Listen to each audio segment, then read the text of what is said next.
Assalamualaikum warahmatullahi wabarakatuh. Alhamdulillah nahmaduhu wa nasta'inuhu wa nastaghfiruh wa na'udzu billahi min sururi anfusina wa min sayyiati a'malina may yahdihillahu fala mudhillalah wa may yudlil fala hadiyalah. Asyhadu an la ilaha illallah wahdahu la syarikalah wa asyhadu anna Muhammadan abduhu wa rasuluh la nabiyya ba'da. Qala Allah Ta'ala fil kitabil karim a'udzu billahi minasyaitonir rajim. Bismillahirrahmanirrahim. Dzalika bi anna Allah wal haq wa anna ma yad'una min dunihil batil wa anna Allah wal aliyyul kabir. Wa qala Allah Ta'ala aidan fa'lam annahu la ilaha illallah wastaghfir li dzambi. Wa qala Rasulullah sallallahu alaihi wasallam nikmatani maghbunun fihi ma katsirun minan nas as-sihhatu wal faragh. Alhamdulillah adik-adik sekalian, pada kesempatan kuliah yang kedua pada pagi hari ini, kita banyak bersyukur kepada Allah Subhanahu wa taala sudah diberikan begitu banyak nikmat, masih diberikan kita kesempatan untuk berbekal sebanyak-banyaknya menuju akhirat. Karena di akhirat nanti kita akan dimintai pertanggungjawaban tentang apa saja yang sudah kita lakukan di dunia ini. Kita akan dilihat oleh Allah Subhanahu wa taala siapa yang paling baik amalnya, siapa yang paling ikhlas amalnya, ya. Nah, dalam menjalani kehidupan di dunia, kita diwajibkan untuk mencari ilmu di dunia juga, ya. Ilmu akhirat sudah pasti harus dicari. Nah, pada kesempatan kali ini kita akan belajar mengenai biomolekul. Ya. Jadi biomolekul itu adalah segala sesuatu, ya, molekul yang dihasilkan atau berperan di dalam proses kehidupan dari makhluk hidup itu, ya. Disebut juga biomolekul ini adalah molekul biologis. Jadi yang ada di dalam tubuh organisme, kemudian berperan penting dia dalam proses biologis, misalkan pembelahan sel, morfogenesis, perkembangan, metabolisme, dan lain-lain, ya. Nah, biomolekul ini memiliki berbagai ukuran dan struktur, ya, jadi bermacam-macam. Kemudian juga dia menjalankan berbagai fungsi, ada fungsinya masing-masing, ya. Nah, biomolekul ini secara garis besar dibagi dua, yaitu biomolekul organik, ya, dan yang inorganik atau yang anorganik, ya. Yang organik itu ada biomakromolekul, ada juga biomikromolekul. Biomikromolekul itu seperti glukosa, asam amino, ya, kemudian asam lemak yang kecil, ya. Nah, itu yang biomikromolekul. Kemudian biomakromolekul itu ada protein, ada polisakarida, ada lipid membran, dan ada asam nukleat, ya. Nah, biomikromolekul nanti akan menyusun biomakromolekul berupa polimer atau berupa ini, ya, gabungan dengan senyawa lain. Nah, sedangkan molekul-molekul anorganik seperti air, mineral, ya, kemudian ion-ion itu juga berperan di dalam kehidupan. Nah, biomikromolekul itu umum ditemui dalam makhluk hidup, ya, sebagian besar itu dikelompokkan menjadi 4 kelompok utama untuk biomikromolekul. Yang pertama adalah glukosa, ya, itu merupakan biomikromolekul yang banyak sekali dijumpai dalam kehidupan kita, dalam tubuh kita, ya. Kemudian asam amino ini merupakan biomikromolekul yang nanti akan menyusun protein. Kemudian lipid, ya, lipid itu biomikromolekul yang nanti akan menyusun lipid membran sel, ya, atau membran organel. Kemudian juga ada bahan-bahan buangan hasil metabolisme seperti urea, ya. Urea ini adalah hasil metabolisme dari protein, ya. Jadi protein itu mengandung nitrogen. Nah, nitrogennya ini tidak bisa dikeluarkan nitrogen ini, ya, kecuali dia dalam bentuk urea, ya. Nah, kemudian asam urat. Nah, asam urat ini hasil metabolisme dari purin dan pirimidin. Kemudian bilirubin. Bilirubin ini hasil metabolisme dari hem dan globin, ya. Nah, kemudian bahan absorpsi dari makanan seperti glukosa, asam amino, dan vitamin. Ya, ini adalah tergolong biomikromolekul. Jadi biomikromolekul ini nanti akan bergabung dan menyusun biomakromolekul yang besar. Atau juga dia berperan di dalam fungsi tertentu. Ya, ini contohnya glukosa. Glukosa ini formulanya ini C6H12O6. Ya, ini masanya 180,156 gram per mol. Ya, nah glukosa itu ada dua bentuk di glukosa atau L-glukos. Ya, ini yang kanan dan left ya yang kiri. Nah, kemudian ini asam amino, ya. Asam amino ini terdiri dari ada gugus karboksil, ini yang mengandung karbon, ya, karboksil. Kemudian gugus amino mengandung amin, ya, mengandung nitrogen. Nah, kemudian dia ada atom karbon alfa di tengahnya ini. Ini namanya atom karbon alfa karena dia mempunyai 4 lengan, ya. Nah, ada gugus samping atau R dan hidrogen 1 di sini. Nah, yang membedakan asam amino 1 dengan asam amino yang lain adalah gugus R-nya tadi, gugus rantai sampingnya. Nah, ini membedakan asam amino yang satu dengan yang lain karena ada gugus sampingnya, ya. Kemudian ini contoh biomikromolekul yang lain, ya. Ada urea tadi, ya. Urea ini adalah hasil metabolisme dari protein, ya.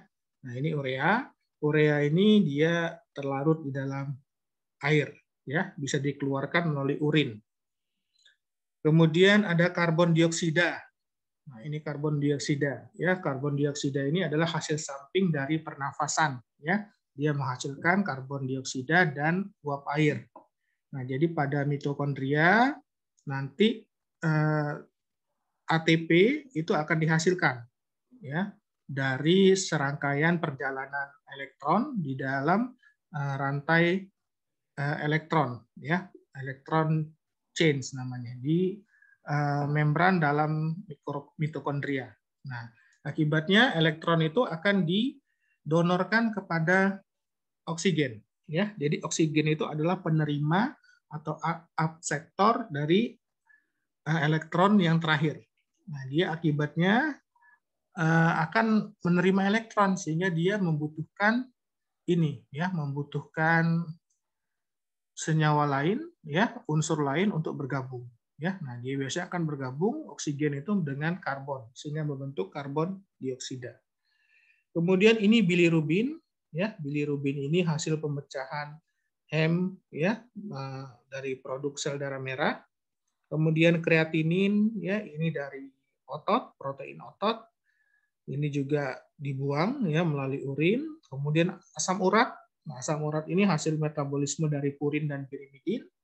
Bisa berperan sebagai antioksidan dalam jumlah tertentu.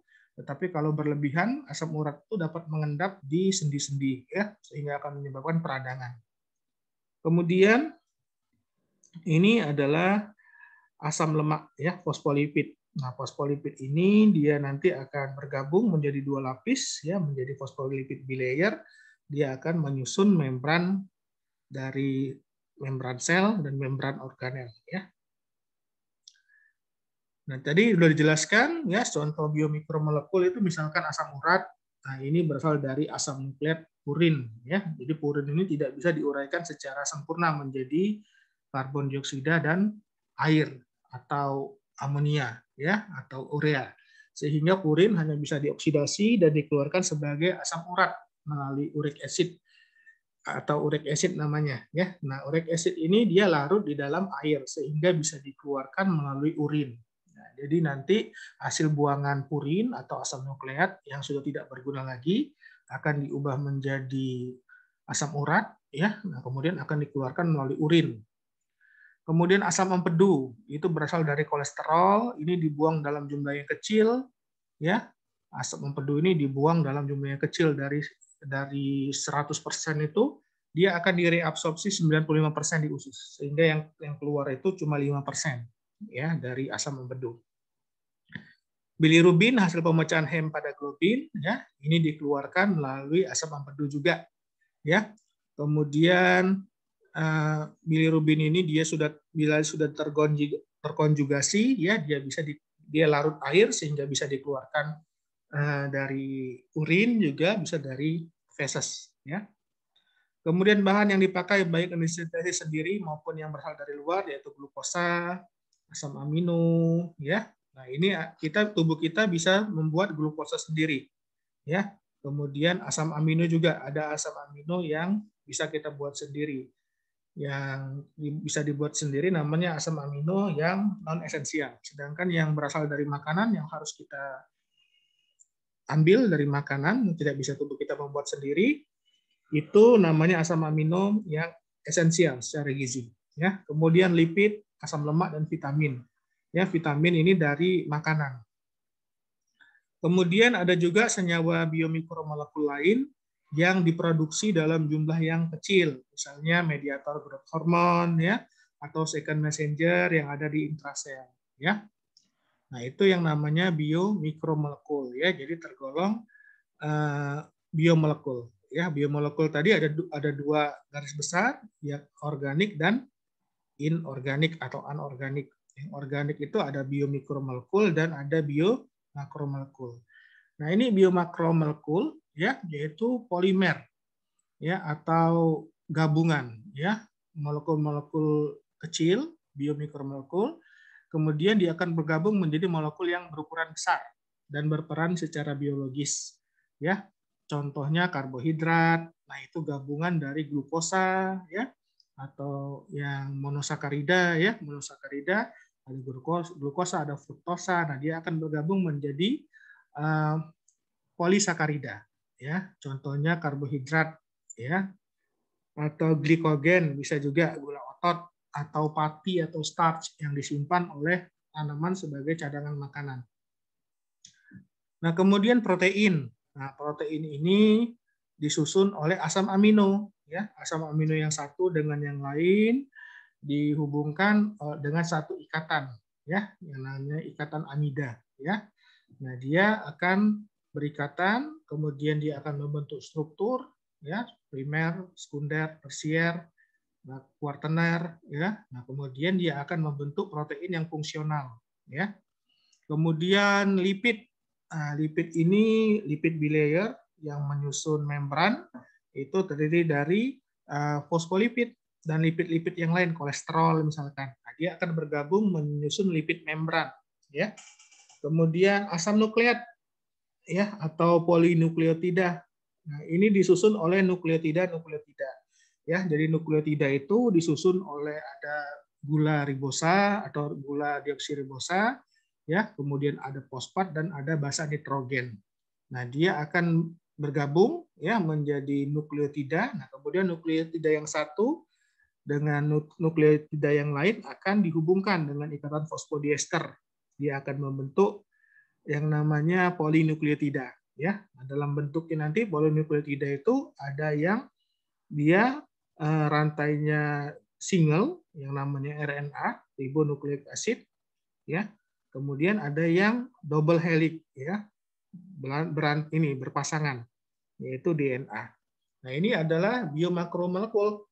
Masing-masing biomakromolekul ini mempunyai fungsi masing-masing, ya. Seperti karbohidrat, fungsinya itu sebagai bahan bakar utama, kemudian bisa dibentuk simpanan bahan bakar dalam bentuk glikogen atau bentuk pati, ya. Glikogen pada hewan, pada manusia, kemudian pati ini pada tanaman, ya. Nah, kemudian protein ini hampir menjalankan semua fungsi kehidupan, ya, kecuali dia menyimpan materi genetik, dia tidak dijalankan oleh protein. Nah, tetapi semua fungsi kehidupan yang lain seperti metabolisme, ya, kemudian lokomosi atau pergerakan, kemudian impuls saraf, ya, ini semua dijalankan oleh protein. Kemudian lipid bilayer, dia berfungsi sebagai pemisah antara organel dengan lingkungan atau sel dengan lingkungan, ya, sehingga dia menciptakan barrier atau pembatas yang membatasi lingkungan dalam dengan lingkungan luar, ya, sehingga tidak semua zat itu bisa keluar masuk dari membran sel. Ya, hanya zat-zat tertentu saja yang bisa keluar masuk. Sedangkan asam nukleat atau nucleic acid ya, ini penting sekali dalam menyimpan informasi genetik, pewarisan sifat itu dalam DNA ya. Kalau kemudian dalam sintesis protein, nah, itu adalah RNA ya, yang berperan dalam sintesis protein adalah RNA. Nah, ini protein ya. Tadi seperti kita ketahui bahwa protein ini adalah biomakromolekul yang melaksanakan hampir seluruh fungsi kehidupan kecuali mempertahankan sandi genetik. Nah, ini diambil alih tugasnya oleh tadi asam nukleat ya. Nah, jadi protein itu strukturnya ada struktur primer. Nah, seperti ini, tersusun seperti rantai ya. Jadi ini asam amino yang satu, asam amino yang kedua, asam amino yang ketiga, asam amino yang keempat dan seterusnya ya. Nah, yang namanya polipeptida ya, banyak sekali peptida dihubungkan oleh ikatan peptida atau ikatan amida. Nah, kemudian karena sifatnya tadi asam amino berlainan, ada yang bermuatan positif, ada yang bermuatan negatif, ada yang polar, ada non polar, ya, maka yang bermuatan positif akan saling berinteraksi dengan bermuatan negatif sehingga saling berikatan, ya, sehingga dia akan membentuk struktur sekunder. Dari struktur primer yang seperti rantai panjang ini, ya, dia akan membentuk struktur sekunder. Nah, dalam hal ini struktur sekunder ini dia bisa dua bentuk ya. Dia bisa berbentuk helix atau bentuk kumparan, bentuk ini ya, menggulung ya, atau dia akan melipat, disebut dengan beta sheet ya, melipat ya. Karena perbedaan sifat dari masing-masing asam amino tersebut ya, saling berinteraksi dia. Dia bisa membentuk putaran yang disebut dengan helix atau dia melipat yang disebut dengan beta sheet. Nah, kemudian dia akan berinteraksi ya, setelah dia melipat atau dia memutar, dia akan berinteraksi satu sama lain. Mungkin ada yang ini ya, yang mempunyai muatan sulfit ya. Jadi ada asam amino tertentu yang mengandung sulfur.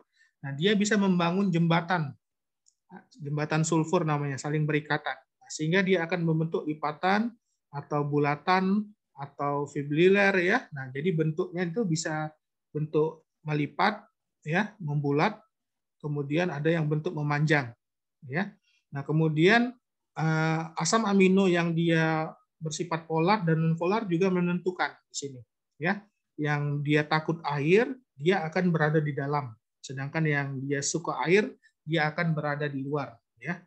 Nah, kemudian ada juga protein yang bisa bergabung dengan molekul protein lainnya ya. Jadi dia akan membentuk struktur yang keempat yang namanya struktur kuartener ya. Misalkan ini hemoglobin. Hemoglobin itu punya protein alfa dan beta ya.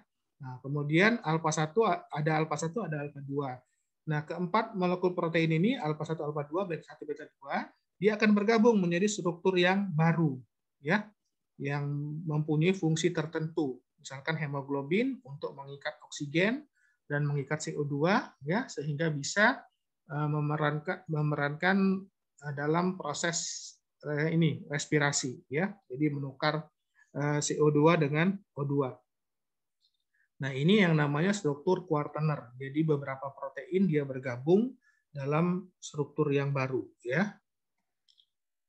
Nah, kemudian ini adalah struktur dari polinukleotida atau yang disebut dengan asam nukleat ya. Nah, asam nukleat ini dia disusun seperti ini ya.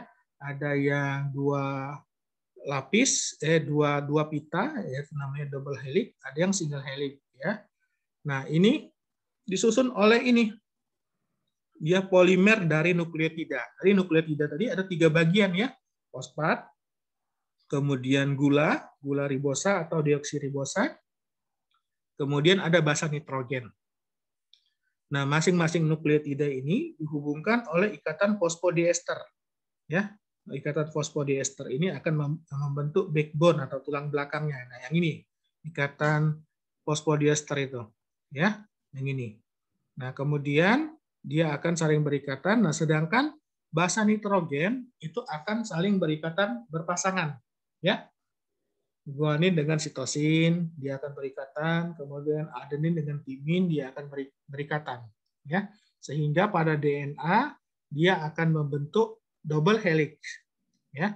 Nah, pada RNA dia juga bisa berinteraksi, tapi dengan bagian RNA itu sendiri, sehingga RNA itu nanti bentuknya tidak lurus memanjang, ya. Dia bisa berbentuk seperti daun semanggi, ya, berkelok-kelok seperti itu, karena dia berinteraksi dengan sekuen dia sendiri, ya.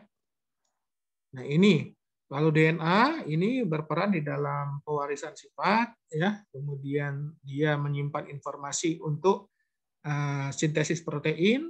Nah, sedangkan RNA dia berperan di dalam proses translasi. Nanti RNA ini akan diterjemahkan dari RNA menjadi protein, ya. Nah, kemudian biomakromolekul yang selanjutnya adalah polisakarida, yaitu ini, ya, dia dalam bentuk bisa bentuk glikogen, ya, atau bentuk starch. Nah, ini adalah bentuk starch atau bentuk pati, ya. Nah, jadi tanaman-tanaman itu menyimpan kelebihan makanannya itu cadangan makanan dalam bentuk pati, ini starch, ya, misalkan kentang, ya, padi, ya. Nah, dia menyimpannya dalam bentuk starch. Nah, ini merupakan gabungan dari monomer-monomer glukosa, ya. Jadi glukosa ini dihubungkan satu sama yang lain dengan ikatan glukosidik, ya. Ada ikatan nomor 1 dengan 6 yang namanya ikatan 1, ya. Jadi atom C nomor 1 dengan atom C nomor 6 digabungkan menjadi ikatan 1,6 glukosidik. Ya, ini yang lurus. Nah, tapi kalau dia mau bercabang seperti glikogen, ini ikatan 1,4, ya. Jadi nomor ini kan nomor misalkan nomor 1, ini nomor 6, ya. Ini 1,6 glikosidik namanya. Nah, kalau 1,4, 1 2 3 4, ya, di sini. Nah, dia akan dihubungkan dengan atom C nomor 4, bukan nomor 6, ya. Makanya dia akan membentuk cabang-cabang, ya, yang disebut dengan glikogen, ya, kalau dia bercabang-cabang seperti ini. Nah, ini sebagai bahan cadangan makanan. Jadi pada saat kita tidak makan dalam beberapa jam, kadar gula darah kita sudah turun, maka tubuh akan memecah glikogen, ya. Disimpan di dua tempat utama, di organ utama, yaitu di hepar dan di otot glikogen ini. Nah, kemudian yang tak kalah penting adalah lipid, ya. Nanti lipid ini akan berinteraksi dengan lipid yang lain, fosfolipid, ya, namanya, yang akan berinteraksi dengan satu sama lain, akan membentuk yang namanya lipid membran, ya. Nah, lipid membran ini selain fosfolipid, dia juga berinteraksi dengan bagian lain seperti kolesterol. Nah, ini kolesterol yang kuning-kuning ini, ya. Nah, ini kolesterol. Jadi kolesterol ini dia mempengaruhi fluiditas atau kelenturan dari suatu membran. Semakin banyak kolesterolnya dalam membran, maka dia akan semakin kaku, ya. Nah, tetapi kalau dia semakin sedikit kolesterolnya, maka dia akan semakin lentur atau fluid, ya. Nah, kemudian membran ini juga mempunyai protein-protein yang terintegrasi, yang tergabung di dalam membran, yang namanya protein integral, ya. Nah, ini kemudian di permukaan membran ini juga ada glikoprotein, ya, gula-gula, ya. Ini ada gula, ya. Nah, ini akan menandai suatu sel, ya, akan dikenali sel satu dengan sel yang lainnya itu dengan penandanya di atas seperti ini. Ini tagnya istilahnya, ya. Tag, ya. Nah, jadi ini adalah penanda suatu sel, ya. Nah, kemudian tadi fosfolipidnya tadi ada bagian kepala dan bagian ekor, ya. Bagian kepala ini bagian yang polar, yang dia suka air, ya. Sedangkan bagian ekor yang non polar, ya. Nah, ini yang takut air, nanti dia akan bergabung, ya, membentuk dua lapis. Nah, kemudian biomolekul yang lain yang anorganik, ya, yang tidak hidup, ya, itu adalah air dan elektrolit. Nah, jadi air ini sangat penting bagi kehidupan, ya. Jadi sekitar 60-70% berat makhluk hidup itu adalah air, ya. Jadi kita mengandung 60-70% air. Jadi kalau berat kita sekitar 70 ini, ya, 70 kg, ya, berarti 49 kilogramnya itu adalah air, ya, atau 42 kilogramnya itu adalah air. Nah, makanya ini ada yang ini, misalkan petarung MMA, dia mau menurunkan berat badannya, ya, maka kadang dia berpuasa sehingga dia mengalami dehidrasi. Maka penurunannya akan sangat cepat. Karena yang turun sebenarnya bukan berat badannya, tetapi kandungan airnya di dalam tubuhnya. Sehingga waktu dia mengalami penimbangan itu, dia terlihat lemas, ya, mukanya kering, bibirnya kering. Nah, ini karena dia mau menurunkan berat badan agar sesuai dengan kelas bertarungnya. Ada yang kelas ini, ya, middleweight, ada yang heavyweight gitu. Nah, jadi saat manusia mengalami dehidrasi, berat badannya akan turun, ya. Nah, air ini merupakan bahan pelarut, ya, pelarut yang sangat potensial, yang sangat bermanfaat. Jadi di dalam air ini banyak sekali terkandung garam-garam, ya, atau mineral-mineral atau elektrolit, ya. Elektro itu listrik, lit itu cairan. Jadi molekul-molekul kecil yang bisa menghantarkan listrik, ya, namanya elektrolit. Nah, kemudian selain itu juga ada yang bersifat asam, basa, atau garam di dalam air. Ini, ya. Nah, air ini merupakan bentuk pelarut yang paling stabil, ya. Dia tidak mengalami dekomposisi. Jadi air itu tidak terurai secara spontan. Jadi kalau kita simpan air di dalam gelas selama puluhan tahun, ya tetap seperti itu airnya. Dia tidak mengalami penguraian, berbeda dengan apabila kita menyimpan daging, ya, menyimpan darah seperti itu, ya, dia akan mengalami penguraian. Nah, sedangkan air ini tidak. Dia sangat stabil. Kemudian air itu, ya, sangat inert, ya, sangat stabil, tidak mudah bereaksi air ini. Jadi air itu berbeda misal dengan gula, ya, gula itu sangat suka air higroskopis. Dia apabila disimpan di dalam tempat yang tidak tertutup, dia bisa bereaksi dengan udara. Karena udara di dalam karena di dalam udara itu terkandung uap air. Nah, uap air itu bisa diserap oleh gula, ya, sehingga gulanya akan meleleh, ya, dengan sendirinya. Begitu juga dengan besi, misalkan besi itu akan bereaksi dengan udara, dengan oksigen akan berkarat. Nah, tetapi air tidak, dia sangat stabil karena senyawa ini atau air ini energi bebasnya paling rendah, ya. Nah, kemudian elektrolit yang larut dalam air juga memiliki peranan di dalam sel, jadi mempertahankan jumlah air supaya tidak berubah. Nah, jadi kandungan elektrolitnya itu atau garam-garamnya itu harus dipertahankan, ya, di dalam sel atau di luar sel itu harus seimbang, ya. Karena apabila terjadi perubahan konsentrasi, ada yang hipotonis, ada yang hipertonis, ya, maka air itu akan berpindah, ya, dari yang hipotonis ke hipertonis. Nah, garam-garam monovalen seperti garam kalium, natrium ini sifatnya sangat higroskopis, jadi sangat menarik air, ya. Makanya kalau kita banyak makan garam dapur atau natrium, ya, maka kencing kita akan sedikit, ya, sehingga darah kita akan banyak mengandung air, ya. Jadi air itu akan ditahan oleh natrium di dalam tubuh kita. Nah, sehingga tekanan darah akan meningkat. Makanya pasien dengan hipertensi harus dikurangi konsumsi natrium atau garamnya, karena garam ini bersifat higroskopis, menarik air. Ya, semakin banyak konsumsi garam, kandungan air dalam tubuh akan semakin tinggi. Nah, begitu juga dengan kalium, ya. Nah, keberadaan garam-garam ini mempertahankan air dalam jumlah tertentu dan dapat mempertahankan pH intrasel dan ekstrasel. Nah, jadi kandungan garam-garam ini juga menentukan keasaman, ya. Nah, air di dalam sel ini merupakan hasil akhir dari metabolisme, ya. Jadi di mana hidrogen itu akan berikatan dengan molekul oksigen sehingga akan menghasilkan H2O, ya.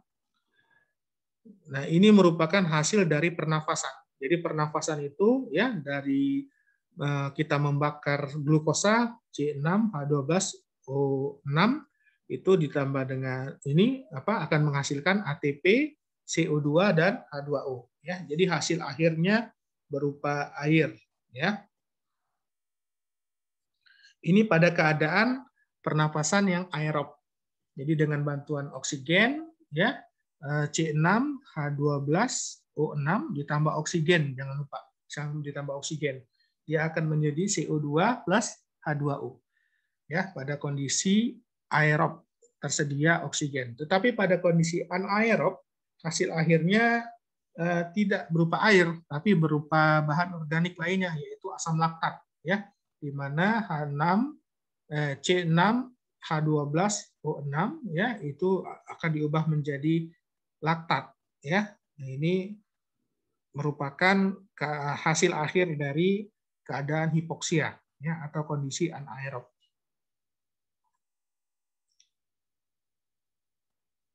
Nah, kemudian biomikromolekul lain yang berupa elektrolit tertentu yang jumlahnya sangat sedikit, tapi memegang peranan penting ya. Contohnya kalsium, magnesium, zinc, ya, Fe dan timbal, ya.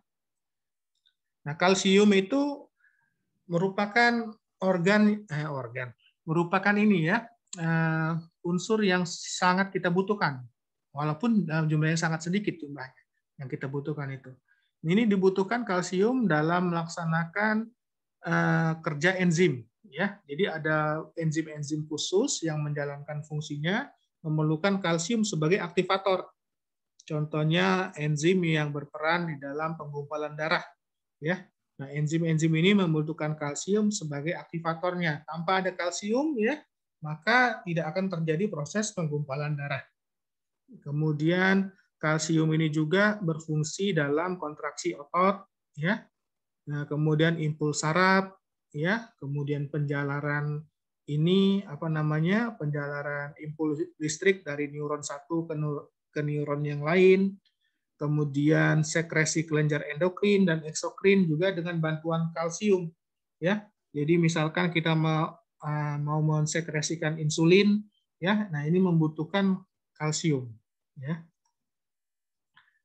Magnesium adalah bahan penting juga, ya. Jadi fungsi magnesium ini sebagai kation yang berikatan dengan nukleotida, ya, misalkan ATP, ya. Nah, magnesium ini ada di dalam sel, ya, tetapi dalam bentuk garam, ya, garam magnesium. Jadi tidak berada dalam bentuk asam, ya, dalam bentuk garam, magnesium klorida misalkan, ya. Kemudian biomikromolekul lain yang anorganik yang sangat dibutuhkan adalah zinc, ya. Zinc ini sangat penting untuk menstabilkan protein-protein tertentu sehingga protein tersebut dapat mengambil struktur 3 dimensi yang tepat untuk menjalankan fungsinya, ya. Misalkan protein yang mengatur ekspresi gen, faktor transkripsi, ya. Kemudian protein-protein lainnya. Nah, ini berikatan dengan zinc, ya. Berikatan dengan zinc. Nah, jadi waktu kita mau ini, ya, mau mengekstraksi DNA misalkan, ya, ada yang kita tambahkan untuk mengkelasi zinc ini biar dia tidak DNA-nya itu tidak tercerna, ya.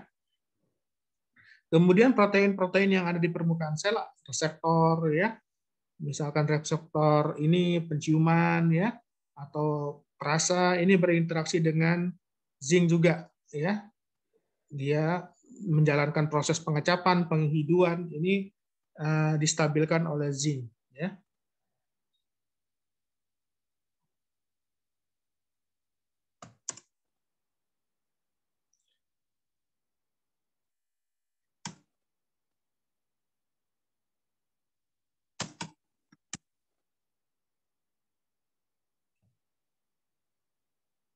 Selanjutnya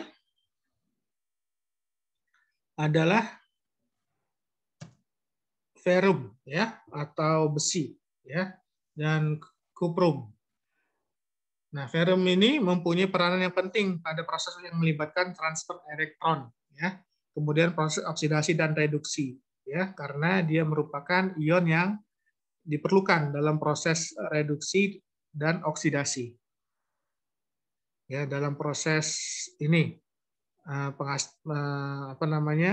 ATP ya, pembentukan ATP. Kemudian zat-zat anorganik di atas dan ion-ion yang ada dalam jumlah kecil memegang peranan yang sangat penting dalam fungsi biologis, sehingga gangguan terhadap kadarnya dia berkurang atau berlebih itu dapat menyebabkan gangguan pada fungsi tubuh. Misalkan kelebihan kalium ya, hiperkalemia atau kekurangan kalium. Nah, itu dapat menyebabkan gangguan pada fungsi saraf ya, pada pergerakan otot seperti itu. Nah, apabila kita melihat lebih dalam lagi, lebih kecil lagi, ya, jadi biomikromolekul itu ya disusun oleh ini atom-atom, ya. Jadi atom itu adalah merupakan satuan terkecil dari materi. Nah, atom ini terdiri dari inti, ya, yang memiliki neutron dan proton. Jadi intinya atau nukleus dari atom ini dia di tengah, ya, dia bergabung. Nah, yang disebut dengan nukleus mengandung neutron yang bermuatan netral dan proton yang bermuatan positif.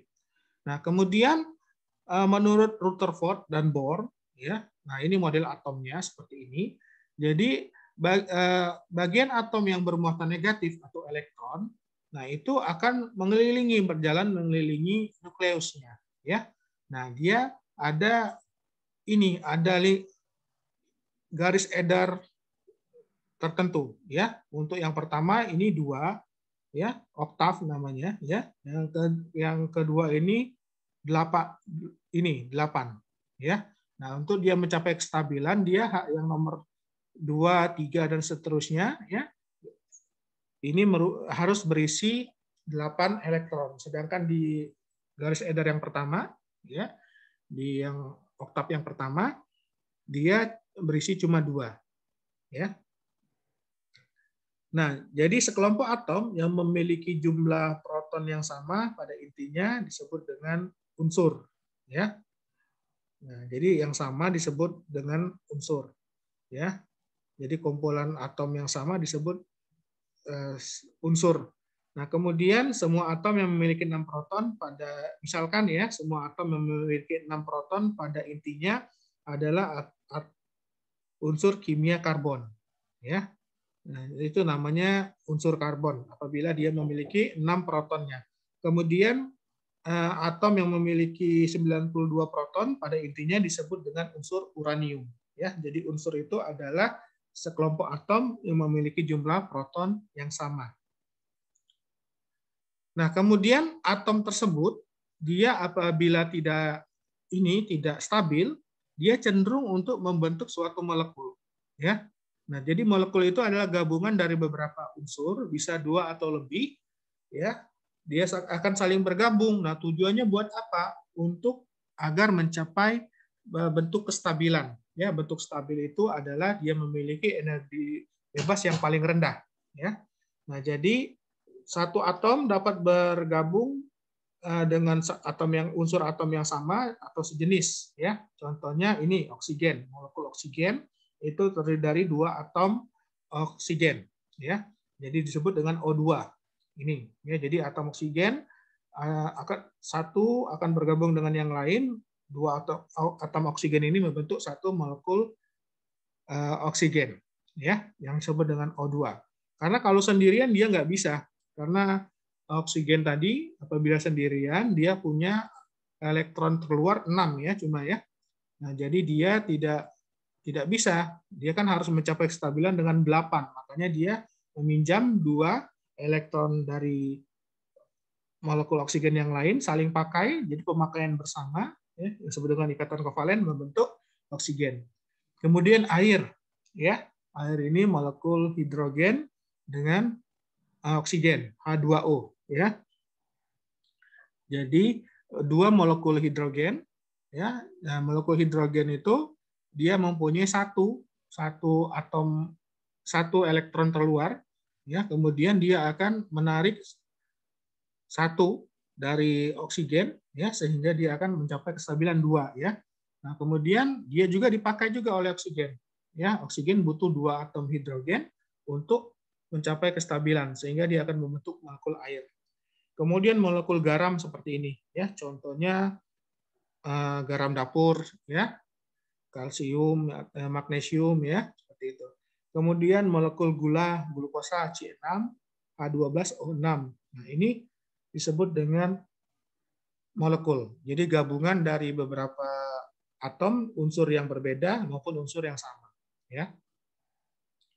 Nah, kemudian ada juga ion, ya. Ion adalah atom yang bermuatan listrik, ya. Ion yang bermuatan listrik disebut dengan kation yang bermuatan ini, ya, bermuatan listrik. Kemudian yang bermuatan negatif itu disebut dengan anion. Kation itu bermuatan positif, ya. Nah, ini terjadi karena dia kehilangan satu elektronnya, ya. Contohnya ini natrium, ya. Natrium ini dia mempunyai satu elektron di ini, ya, di luar, ya. Kemudian dia akan kehilangan satu elektron ini, maka dia akan menjadi Na+, dia bermuatan positif. Ini disebut dengan ion sodium, ya, ion sodium, ion natrium, ya. Kalau dia bermuatan positif disebut dengan kation, sedangkan anion itu yang bermuatan negatif, misalkan Cl-, ya. Nah, Cl- ini itu disebut dengan anion. Nah, apabila dia bertemu dengan natrium, ya, dia akan membentuk suatu senyawa yang disebut dengan NaCl, ya, menjadi garam. Nah, sifat kimia senyawa ini ditentukan elektron terluar, ya. Jumlah unsur itu ada 118, ya, seperti yang kalian pelajari. Nah, unsur-unsur yang golongan 8, 8A ini yang ada di sini, helium, ya, neon, argon dan lain-lain, ya, ini disebut dengan gas mulia karena dia sudah stabil, ya, dia sudah cukup elektron terluarnya, jadi tidak perlu berinteraksi atau bereaksi lain dengan atom-atom yang lain karena dia sudah mencapai kestabilan. Jadi dia sangat sukar untuk berinteraksi dengan unsur-unsur yang lain, ya. Makanya disebut dengan gas mulia, ya. Nah, menurut Lewis ini kestabilan gas mulia tersebut karena konfigurasi elektronnya itu terisi penuh, ya. Nah, jadi dia di luarnya itu terisi penuh. Jadi tidak memerlukan elektron atau pemakaian elektron bersama dengan unsur yang lain. Nah, untuk unsur-unsur yang lain selain unsur 8A tadi, selain golongan gas mulia, dia memerlukan unsur-unsur lain atau dia memerlukan unsur dia itu sendiri untuk berinteraksi sehingga dia mencapai kestabilan untuk memenuhi prinsip oktet namanya, ya. Jadi di bagian garis edar elektron terluar itu dia harus genap jumlahnya, ya, harus 8, ya, sehingga dia mencapai kestabilan yaitu mempunyai tingkat energi bebas yang paling rendah. Nah, maka inilah akan terjadi beberapa ikatan, ya. Ikatan yang disebut dengan ikatan kovalen. Nah, ikatan kovalen ini terbentuk dari pemakaian bersama. Contohnya hidrogen, ya. Hidrogen itu kan mempunyai satu elektron terluar. Maka dia butuh butuh unsur hidrogen yang lainnya, ya, sehingga dia akan bergabung, ya. Atom hidrogen yang satu bergabung dengan atom hidrogen yang lain, dia akan membentuk yang namanya molekul hidrogen atau H2. Nah, ini mempunyai satu ikatan kovalen, ya. Nah, karena dia cuma butuh 2 untuk untuk oktet yang pertamanya. Nah, kemudian contohnya yang mempunyai double covalent bond, ya. Nah, unsur oksigen, ya. Jadi atom-atom oksigen ini mempunyai ini, ya, jumlah elektronnya 8. Jadi di oktet pertama dia punya 2, ini di oktet kedua dia punya 6. Nah, ya. Nah, untuk dia mencapai kestabilan, maka yang di oktet yang kedua ini, garis edar yang kedua ini, dia butuh 2 elektron lagi agar mencapai 8. Nah, itu dapat diperoleh dengan pemakaian bersama. Pemakaian bersama 2 elektron. Jadi yang ini dipakai oleh atom oksigen sebelah ini, sebelah kiri ini, ya. Nah, dia menjadi cukup 8. Ya, kemudian yang sebelah kanan juga memakai 2. Jadi sama-sama saling pakai. Jadi mereka itu akan membentuk ikatan kovalen. Nah, ikatan kovalen antara molekul oksigen Ini namanya double, ikatan kovalen double, 2 ikatan kovalen. Nah, yang berbeda adalah nitrogen ya. Nitrogen ini dia mempunyai ini ya 6 atom ya. Dia mempunyai 6 atom sehingga yang bagian terluarnya itu dia punya 4 ya. Nah, jadi dia perlu pemakaian bersama untuk tiga ikatan kovalen ya, sehingga bagian terluarnya ini dia akan mempunyai elektron 8 ya. Makanya satu atom nitrogen akan berikatan dengan atom nitrogen yang lain dengan menggunakan 3 ikatan kovalen ya, akan mencapai kestabilan ya. Nah, ini dibagi bersama pemakaian elektronnya ini ya, sama-sama ya. Jadi dibagi secara adil. Nah, ini adalah kuliah kita yang kedua ya, mengenai biomakromolekul dan biomikromolekul ya. Jadi seluruh molekul yang ada dalam tubuh kita ini yang berperan di dalam kehidupan kita itu adalah disebut dengan biomolekul ya. Jadi biomolekul tadi ada 2, ada yang inorganik dan ada yang organik. Yang inorganik tadi adalah contohnya air, kemudian mineral ya. Nah, kemudian yang organik itu yang dihasilkan oleh makhluk hidup ya. Jadi organik itu yang dihasilkan oleh makhluk hidup, contohnya monosakarida ya, kemudian lipid, protein, asam nukleat. Nah, ini dihasilkan oleh makhluk hidup yang disebut dengan molekul organik ya. Nah, kemudian bahan-bahan lain yang tidak berperan dalam kehidupan ya, seperti biomakromolekul, contohnya plastik ya. Plastik itu kan tidak terlibat langsung dengan proses biologis. Nah, ini bukan biomolekul namanya. Atau kain ya. Kain itu kan tidak berhubungan langsung dengan proses kehidupan kita secara biologis. Nah, itu bukan disebut dengan biomolekul ya. Contohnya tadi ya plastik ya, kain, stiren dan lain-lain ya. Itu tidak disebut dengan biomolekul. Mungkin ada pertanyaan dari adik-adik sekalian, silahkan. Setelah penjelasan ini.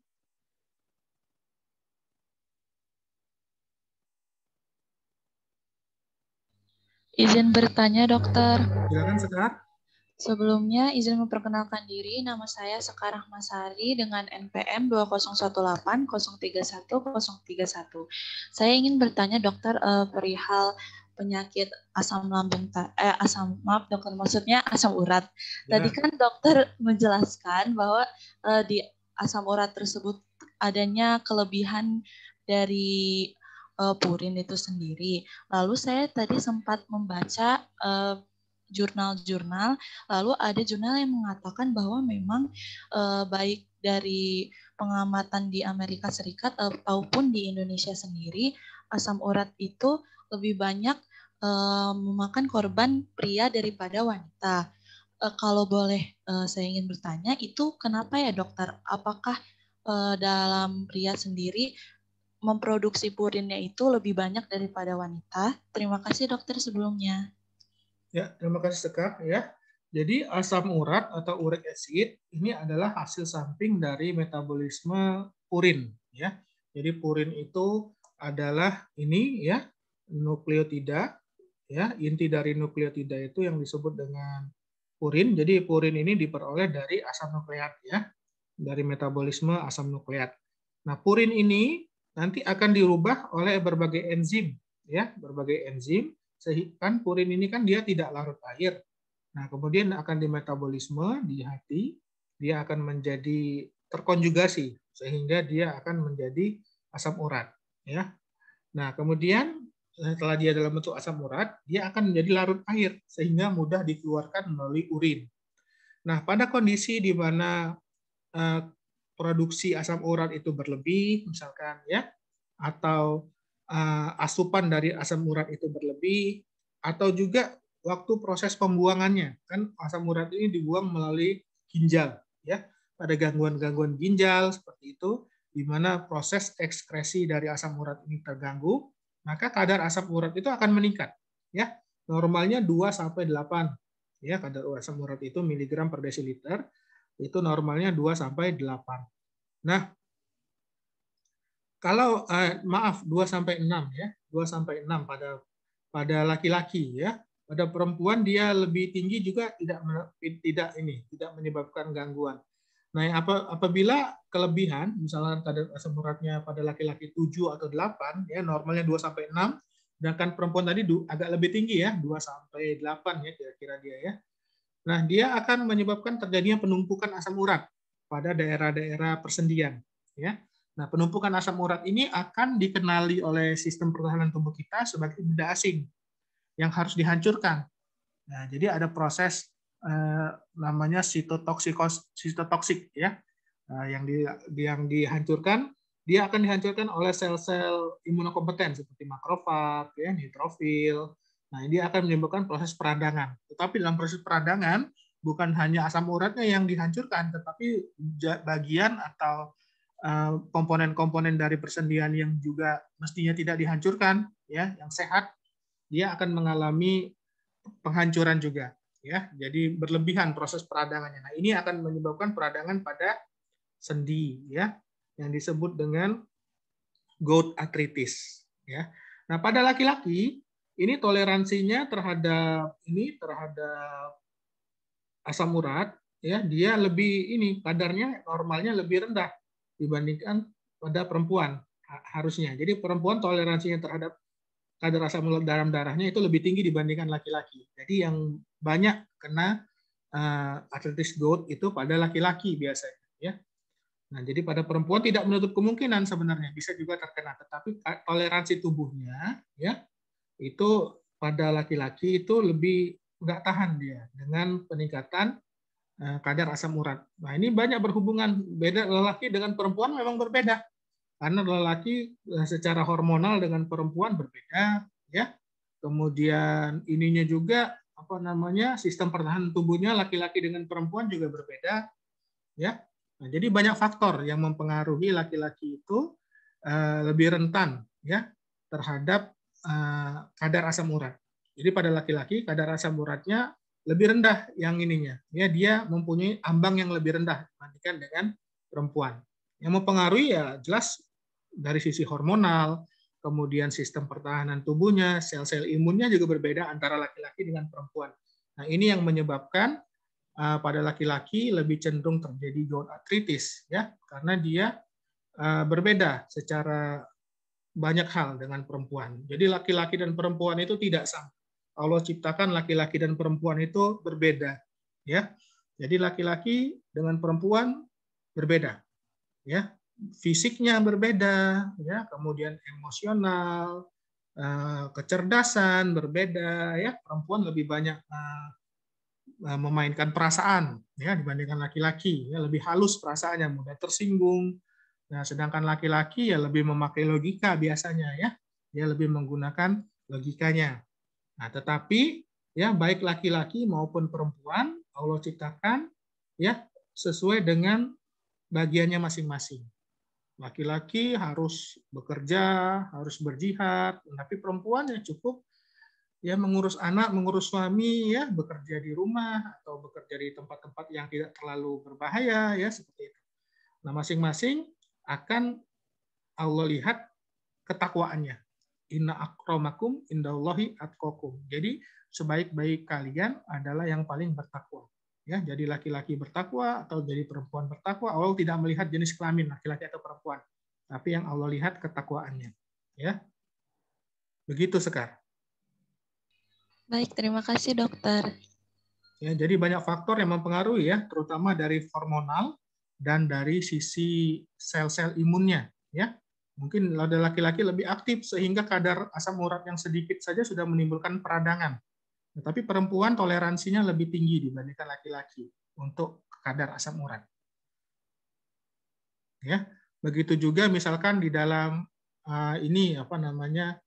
metabolisme tulang, ya, pada perempuan waktu dia belum menopause dia tidak berisiko untuk mengalami osteoporosis, tapi setelah dia mengalami menopause kadar hormonalnya mengalami perubahan, nah dia akan rentan terhadap osteoporosis.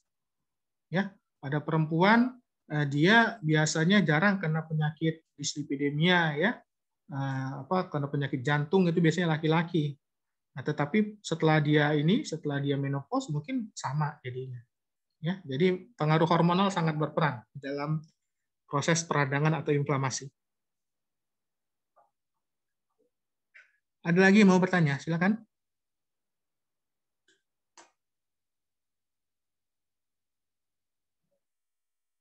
Ya, jadi asam urat ini selain dia merupakan hasil sisa, ya, tapi dia ini berperan juga, dia bisa berperan sebagai antioksidan sebenarnya. Jadi dia mempunyai kelebihan elektron yang bisa dia donorkan kepada radikal bebas, sehingga dalam kadar yang rendah dia berguna bagi tubuh kita asam urat ini sebagai antioksidan. Ya, tapi kalau berlebihan yang bisa dia mengendap dan menyebabkan reaksi inflamasi. Ada lagi yang mau bertanya adik-adik? Silakan.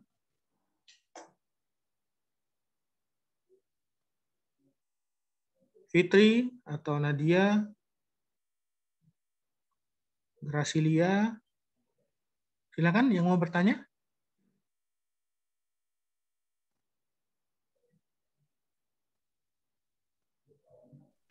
Dokter izin bertanya.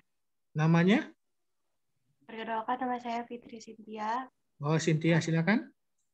Misalnya kita sedang melakukan olahraga ya dok. Bener nggak sih dok kalau misalnya saat kita olahraga terus kita banyak mengeluarkan keringat, itu artinya kita membakar banyak lemak?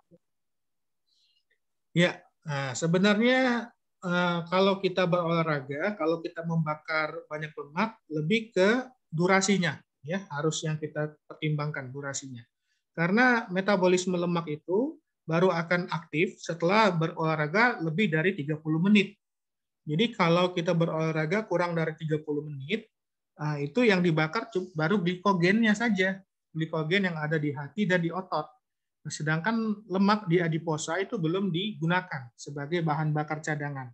Nah, setelah dia berolahraga lebih dari 30 menit, cadangan glikogennya sudah habis dipakai, maka baru akan diaktifkan metabolisme lemak di jaringan adiposa. Jadi triasylgliserol yang bentuk simpanan itu akan dipecah menjadi asam lemak dan gliserol. Nah, sehingga nanti baru dia akan mengalami pembongkaran jaringan lemak di jaringan adiposa setelah durasi olahraga 30 menit minimal. Jadi kalau kita berolahraga 1 jam ya, itu baru 30 menit sebenarnya kita membakar cadangan lemak.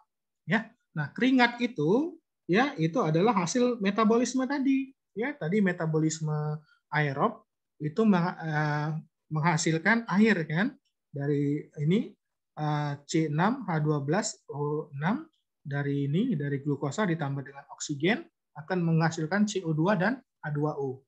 Ya, H2O ini merupakan ini ya diperlukan dia untuk air itu di keringat kita itu diperlukan untuk mendinginkan suhu tubuh kita. Ya, kalau tidak ada keringat maka panas itu nggak bisa keluar. Ya, tubuh kita akan panas, akibatnya akan mengalami peningkatan suhu. Ya, contohnya misalkan orang yang lagi demam, ya, nah dia menggigil itu, dia menggigil kan diperlukan untuk meningkatkan suhu tubuhnya. Dia tidak keluar keringat waktu dia demam, ya. Tetapi kalau kita ingin menurunkan suhu tubuh, ya, baru keringat itu akan diproduksi. Ya, misalkan sudah kita makan obat, ya suhu tubuh kita akan turun, baru kita berkeringat. Kalau sudah makan paracetamol, tubuh kita akan dingin dan kita akan berkeringat. Tapi waktu demam itu tidak berkeringat, ya, karena memang diperlukan tubuh kita untuk meningkatkan suhu. Nah, fungsi dari keringat tadi adalah untuk menurunkan suhu tubuh, biar suhu tubuhnya tidak berubah, tidak menjadi demam. Kalau kita nggak berkeringat, sedangkan kita membakar terus ini zat-zat bahan bakar di tubuh kita, ya tentu akan meningkat suhu tubuh kita. Seperti itu, Cynthia. Baik dokter, lalu kalau misalnya kita nih berat badannya turun ya dok, sebenarnya sel lemak kita tuh bisa sepenuhnya hilang atau dia cuma muncul saja? Ya, jadi sel lemak itu sebenarnya tidak bertambah dan tidak berkurang, tetapi membesar dan mengecil. Ya, jadi sel lemak itu ibarat gudang Kalau gudangnya kosong, tidak diisi, ya dia akan mengecil. Nah, tetapi kalau kita ini makan banyak, kalori banyak disimpan, ya, maka kelebihan kalori tersebut akan disimpan dalam bentuk triasilgliserol di dalam sel-sel adiposa. Makanya sel adiposanya akan mengembang. Ya. Nah, jadi sebenarnya waktu kita membakar cadangan lemak, sel lemaknya tidak berkurang. Nah, tetapi triasilgliserolnya atau cadangan lemaknya yang akan berkurang. Ya, jadi sel-selnya tetap. Sel-selnya tetap. Seperti itu, Cynthia. Baik, dokter. Terima kasih banyak. Ada lagi yang mau bertanya? Silakan. Izin bertanya, dokter. Namanya siapa? Perkenalkan, dokter. Nama saya Nadia Widamawada. Masih terkait dengan pertanyaan Cynthia tadi dari olahraga lemak keluar lewat keringat. Tapi saya pernah baca, dokter, sama ngedengar video juga, katanya itu sekitar 84% lemak itu keluar lewat pernafasan dalam bentuk karbon dioksida, sedangkan 16% sisanya melalui keringat, air, urin, dan air mata. Itu kenapa ya, dokter? Bisa sebesar 84% itu keluarnya lewat pernafasan. Terima kasih, dokter. Ya, sama-sama. Jadi bukan lemaknya yang keluar ya sebenarnya. Sebenarnya itu adalah ininya ya, sisa metabolismenya itu yang keluar. Jadi tubuh kita ini kan memetabolisme lemak, karbohidrat ya. Nah, itu sisa-sisanya kan harus dibuang. Ya. Nah, seperti pemecahan lemak ya, lemak itu nanti akan menjadi asetil-CoA kan? Ya, atau jadi free fatty acid. Nah, dia akan masuk ke beta oksidasi asam lemak, akan dia ini ya menghasilkan ATP yang banyak di situ. Ya, kemudian menghasilkan asetil-CoA di situ. Ya. Nah, kemudian asetil-CoA ini akan masuk ke siklus asam sitrat. Ya, yang dia akan menghasilkan NADPH ya, NAD ya, kemudian akan menghasilkan ATP yang banyak. Nah, hasil akhir dari pernapasan seluler itu ya adalah CO2 dan H2O. Ya. Jadi CO2 dan H2O. Nah, CO2 ini kan lemak itu kan ini ya banyak mengandung karbon ya. Lemak itu ada C ya. Nah, ini yang namanya ini kepalanya ya. Kemudian bagian ekornya juga mengandung banyak atom karbon. Ya. Banyak mengandung atom karbon. Nah, atom karbon ini dia akan dibuang melalui bentuk CO2. Ya, karena atom karbon ini bisa volatil, bisa dijadikan gas dalam bentuk CO2. Ya, jadi hasil metabolisme asetil-CoA tadi akan menghasilkan ATP, hasil sampingnya adalah CO2 dan H2O. Ya, nah CO2 ini karena sifatnya volatil, dia bisa dikeluarkan melalui paru-paru. Ya, sedangkan H2O nanti akan dikeluarkan kelebihannya melalui keringat, bisa ya melalui pernafasan, ada juga kalau kita bernafas kan ada juga molekul air yang keluar ya. Nah, kemudian terutama melalui ginjal. Ya, karena CO2 ini kalau dia tidak dibuang ini berbahaya. CO2 ini bersifat asam. Kalau kadar CO2 tinggi dalam tubuh kita ya, maka dia akan menurunkan pH darah. Akibatnya pH darah menjadi turun, akan terjadi yang namanya asidosis respiratorik kalau CO2-nya yang bertambah kadar CO2 di dalam tubuh. Makanya sebagian besar CO2 ini akan dikeluarkan melalui pernafasan karena dia bersifat volatil. Ya, nah, sedangkan H2O ya itu akan dibuang melalui urin ya, melalui urin H2O. Kemudian itu bisa juga menjadi bikarbonat ya. CO2 ini akan diubah oleh enzim anhidrase karbonat menjadi asam bikarbonat H2CO3-. H2CO3 ya. H2CO3 namanya asam bikarbonat. Nah, asam bikarbonat ini bisa diubah menjadi molekul bikarbonat dan ion hidrogen. Nah, ion hidrogen inilah yang kelebihannya nanti akan dibuang melalui urin. Nah, sedangkan bikarbonat ini dia akan direabsorpsi kembali oleh sel-sel tubulus distal di bagian ginjal. Ya, jadi hasil metabolisme dari karbohidrat, dari lemak itu menghasilkan CO2 dan H2O. Ya, H2O tadi dibuang bisa melalui urin, ya, bisa melalui keringat, seperti itu. Siapa tadi yang nanya tadi namanya? Nadia, dokter. Bagaimana Nadia? Iya, sudah paham, dokter. Terima kasih. Ya, jadi itu harus dibuang. Kelebihan CO2, kelebihan H2O dalam tubuh, ya. Kalau tidak dibuang berbahaya. CO2 ini sifatnya asam, bisa menimbulkan asidosis kalau tidak dibuang. Dibuangnya melalui paru-paru atau melalui ginjal, dibuang dalam bentuk ion hidrogen dan bikarbonat, diserap atau tidak lagi oleh ginjal, ya. Ada lagi yang mau tanya? Silakan. Izin bertanya, dokter. Ya, namanya siapa? Perkenalkan, nama saya Puan Raisa Lenka. Izin tanya, dok, kira-kira untuk mengurangi asam urat itu bagus mana ya, dok? Menggunakan obat dari bahan kimia atau obat yang dibuat dari bahan alam? Soalnya kan sekarang itu banyak banget gitu pemberitahuan kalau misalnya pakai bahan alam itu lebih berkhasiat gitu, dok. Terima kasih banyak, dokter. Ya, sama-sama, Puan. Jadi kalau kadar asam urat berlebih dalam tubuh, yang pertama kita kurangi asupan asam urat, ya. Jadi bahan makanan yang mengandung banyak urin itu kan nanti akan diserap tubuh kita dalam bentuk asam urat, urinnya itu, ya. Nah, kemudian akan diserap oleh tubuh kita dalam bentuk purin, ya. Jadi bahan-bahan yang mengandung purin, jadi yang mengandung banyak nukleus kan, purin itu kan ada di dalam asam nukleat, ada di dalam nukleus. Jadi misalkan kacang-kacangan, ya, atau jeroan, hati, ya, ginjal, itu jantung, itu ya, makan makanan usus seperti itu kan banyak mengandung nukleusnya, ya. Nah, itu nanti akan meningkatkan kadar purin dalam tubuh kita, yang akan menyebabkan peningkatan kadar asam urat dalam tubuh kita. Jadi yang pertama yang dilakukan adalah mengurangi asupan makan makanan yang tinggi purin. Contohnya tadi kacang-kacangan, seafood, ya, cumi-cumi, kerang itu tinggi, ikan teri. Nah, ikan teri itu sangat tinggi kadar purinnya, ya. Nah, jadi ikan teri, kerang, cumi-cumi, tahu tempe itu harus jeroan itu harus dihindari oleh pasien-pasien yang mengalami peningkatan kadar asam urat. Yang kedua, asam urat ini kan dibuang melalui urin. Nah, jadi harus banyak minum, ya. Harus banyak minum. Nah, kopi juga. Kopi itu banyak mengandung asam urat karena kopi kan dari biji, ya. Biji kopi digerus.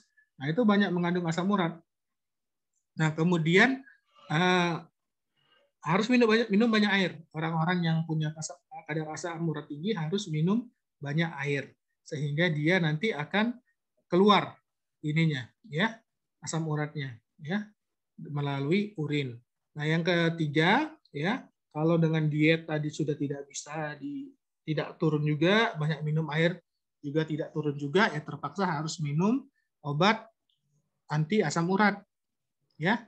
Obat anti asam urat itu diminum, ya. Nah, kalau memang terpaksa. Nah, biasanya kita akan kontrol 1 atau 2 bulan setelah itu. Setelah minum obat namanya allopurinol, ya. Nah, allopurinol ini dia bekerja untuk menghambat enzim santin oksidase. Jadi santin oksidase itu dia akan mengubah purin menjadi asam urat. Ya, mengubah purin menjadi asam urat. Nah, ini akan dihambat oleh akan dilakukan fungsi ini merubah purin menjadi asam urat ini oleh enzim santin oksidase. Nah, obat-obat asam urat seperti allopurinol dia fungsinya untuk menghambat kerja enzim santin oksidase ini sehingga produksi asam urat itu akan berkurang dalam tubuh kita, ya. Nah, kalau memang ini kita usahakan diet dulu, ya, kita usahakan diet dulu, kemudian minum banyak air. Nah, apabila ini tidak berhasil, baru kita tolong dengan obat asam urat. Karena kalau asam uratnya tinggi, dia bisa mengendap di ginjal, akan menjadi batu ginjal, ya. Asam urat tinggi di sendi akan mengendap di sendi, akan menjadikan peradangan pada sendi, seperti itu. Ya, kalau untuk herbalnya saya belum tahu, belum ada pengalaman, belum ada pengetahuan juga mengenai obat herbal yang bisa menurunkan kadar asam urat. Saya belum tahu kalau herbalnya. Ya, jadi selama kita bisa dengan diet, usahakan dengan diet dulu, ya.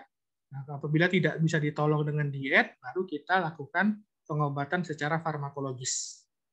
Seperti itu. Siapa tadi yang nanya? Saya dok. Puan, ya. Puan, iya. Yang saya masuk tuh kayak obat herbalnya tuh kayak kita meracik sendiri gitu dok. Misalnya kayak jahe, terus air lemon, ya kayak gitu dok. Kalau itu sebenarnya kalau jahe zat aktifnya apa yang bisa menyebabkan enzim santin oksidasenya menjadi inaktif? Kalau itu saya belum sampai sana sih dok. Jadi memang obat herbal itu masih banyak penelitian yang perlu kita ketahui ya. Jadi zat aktifnya kita harus tahu apa dulu. Zat aktif di dalam obat herbal itu yang bisa menurunkan kadar asam urat kita harus tahu. Ya, apakah dia meningkatkan kinerja ginjalnya sehingga kencingnya lebih banyak seperti itu, ya?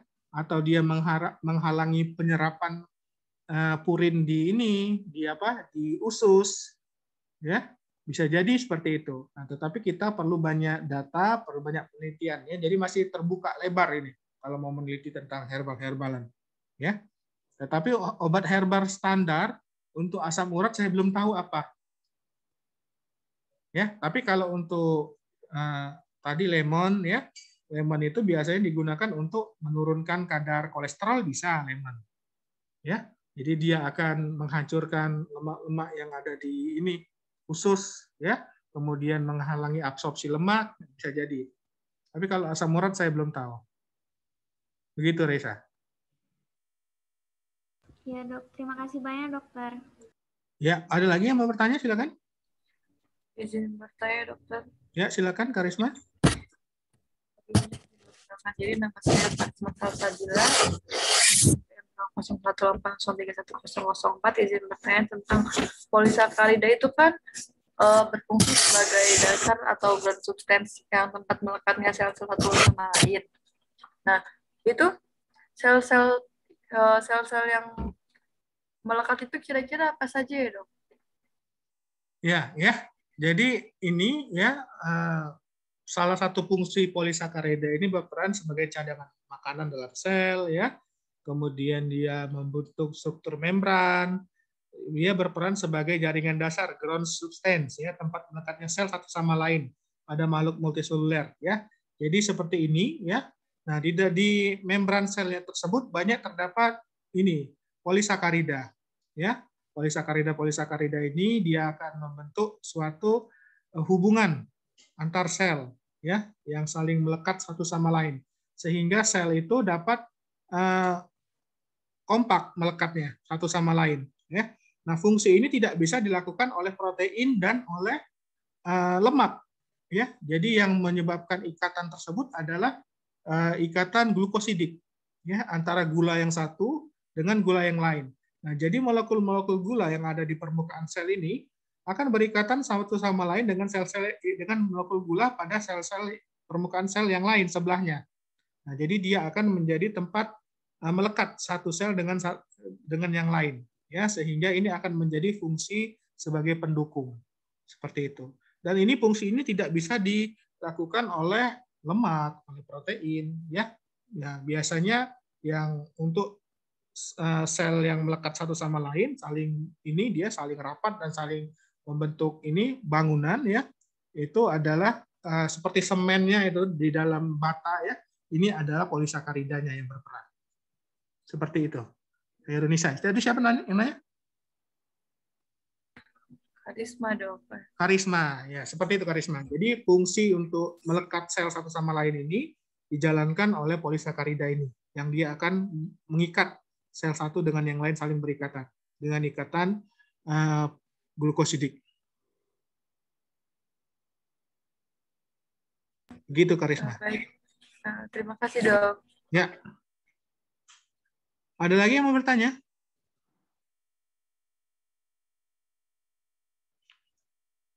Tidak ada? Kalau tidak ada, mudah-mudahan bermanfaat ya. Jadi kita sebagai hamba Allah ya harus mengingat kembali bahwa tujuan kita diciptakan ini adalah untuk beribadah kepada Allah Subhanahu wa taala. Dengan kita mempelajari ilmu seperti ini kita semakin yakin ya dengan kekuasaan Allah ya. Jadi kita ini memang tidak ada apa-apanya ya, tidak bisa kita menciptakan, tidak bisa kita mengatur, tidak bisa kita memberi rezeki ya.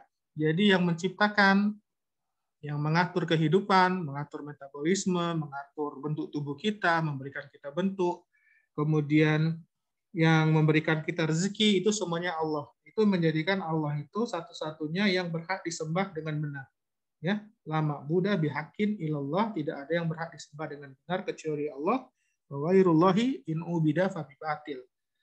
Dan selain Allah, jika disembah maka dia sesat, ya, karena nggak ada yang lain yang bisa memberikan rezeki, yang bisa mengatur kehidupan, yang bisa menciptakan seperti ini, nggak ada kecuali Allah. Jadi Allah menciptakan itu langit, bumi, manusia, hewan, surga, neraka, Allah ciptakan sendiri tanpa bantuan yang lain. Ya, jadi dengan begitu hanya Allah yang berhak kita sembah dengan benar. Ya, mudah-mudahan bermanfaat. Ya, subhanakallahumma wa bihamdika, asyhadu an la ilaha illa anta, astaghfiruka wa atubu ilaik. Assalamualaikum warahmatullahi wabarakatuh.